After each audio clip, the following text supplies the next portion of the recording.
Good evening, everyone. This is First Lieutenant Aguilar. I will be giving you a brief on the game plan for BA on this Friday, Saturday, and Sunday. I will unfortunately not be your platoon leader.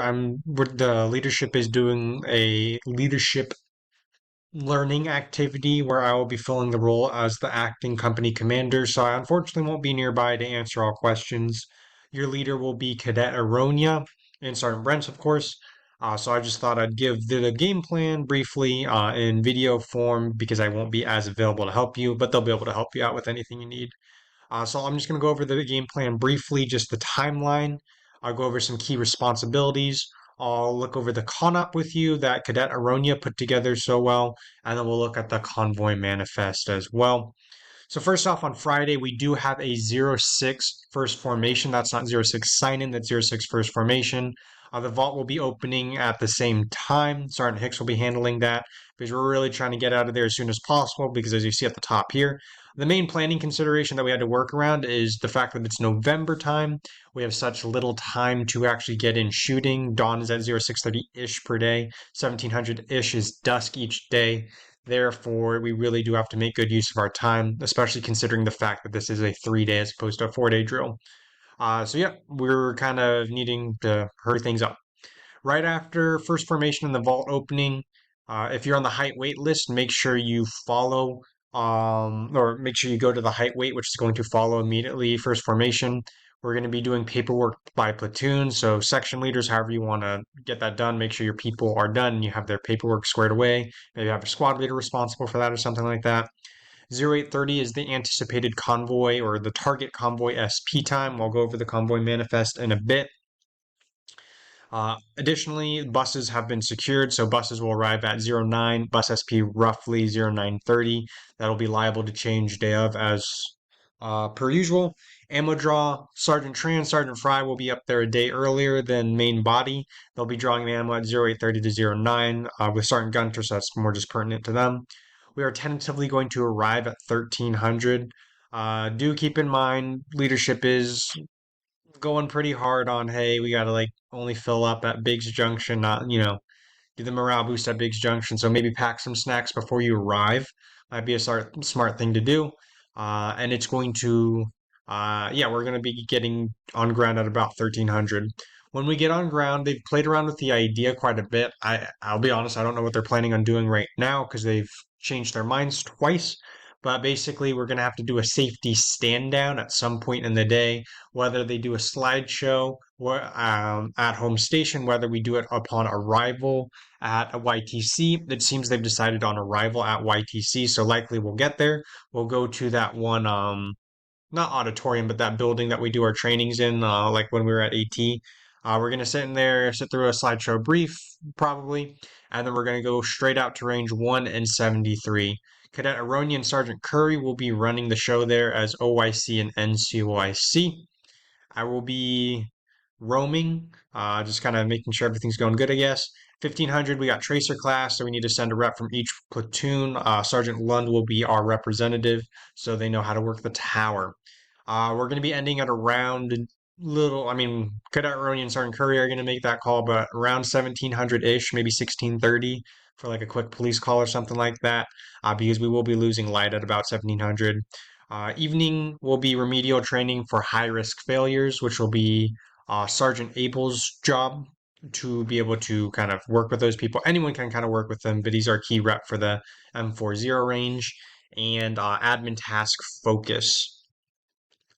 Additionally, on Saturday, we're going to have an early wake up as well.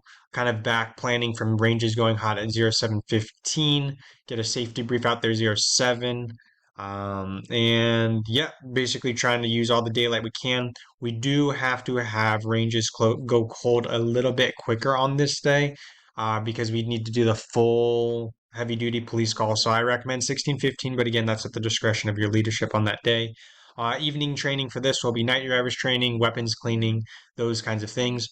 Big picture here. I know admin tasks are going to be a problem, so get your admin tasks done before you arrive. If you can't, do know that there will be a mobile admin task van. I believe it'll be mostly stationed at range 73 with Mr. Bairdell, so get your stuff done so you don't got to worry about it later. On Sunday, we got a 0530 wake up, BNPMCSing, kind of 0730-ish is kind of our SP shot back home. Afternoon, we're going to do some admin scrub, 30, 60, 90, maybe AWTs, or however you call it, Army Warfighting tasks, whatever your platoon leadership decides for you. And then just recovery ops like storing weapons, AARs, that kind of thing. Okay.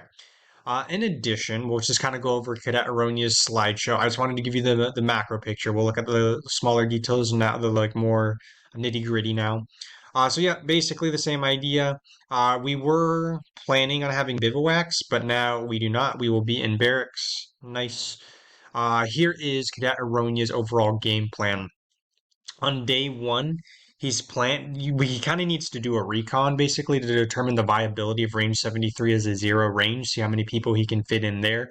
He will be coordinating, or second platoon will be coordinating with first platoon to see if we want to do a range 73 and a range 1 zeroing on the first day to try to get as many people through as possible, or maybe range 73 will be enough, or maybe range 1 will be enough to try to get as many people through.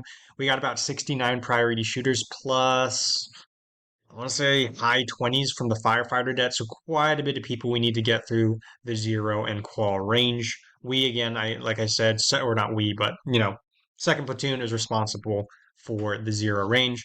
So that will be determined when they get on ground to figure out which range they want to use and when. Here is the main range tasker or whatever you want to call it for the zero range. Like I said, Cadet Aronia is the OIC. He's OIC, but like on paper he can't be because he's not like actually like an officer or whatever. So on paper it'll be Sergeant Brent's, but he will be the one running the show. He's OIC in everything but on paper, which will be Sergeant Brent. So she'll be kind of by his side, kind of making sure everything's going all squared away and he's learning real well. Sergeant Curry will be the range NCOIC. RSO will be Sergeant McDougal, and he will be leading the safeties, but then also the trainers. That's why he kind of gave the descriptive, not like a formalized class, but he kind of explained how to do zero training for trainers. Our medic will be, let me double check this because we made this slideshow earlier. Our medic will be Sandoval. Yes, our medic will be Sandoval. Range safeties. I just listed a couple. It's going to be variable throughout the day, but basically people who are well versed in zeroing are going to be safeties to start off with. CBT with radio, we're going to be using a radio Vic from the firefighter debt as a primary, as a secondary, just one of our CBTs. Ammo handlers, we are going to have on our site Staff Sergeant Tran will be with us at whatever range 1, range 73, whichever one Cadet Aronia decides. And Ammo Point NCO will be Sergeant Corbin, and Kazovac will be a firefighting vehicle, also manned by the firefighting debt. But if there's an emergency, hop in that vehicle and help out, right? Nothing really new here, right? That's the main thing I wanted you to see, and just the fact that he's utilizing range 73 and range 1 potentially. He does have to do an initial recon to determine the viability of each of those ranges. Yeah. Oh, we're getting a El Mirador. We're going to be, depending on timelines, they might make the call to ship it out to everyone. They might make the call to, um, you know, head back a little bit early. It's up to platoon leadership. And finally, movement back, basically everything I already said. Okay.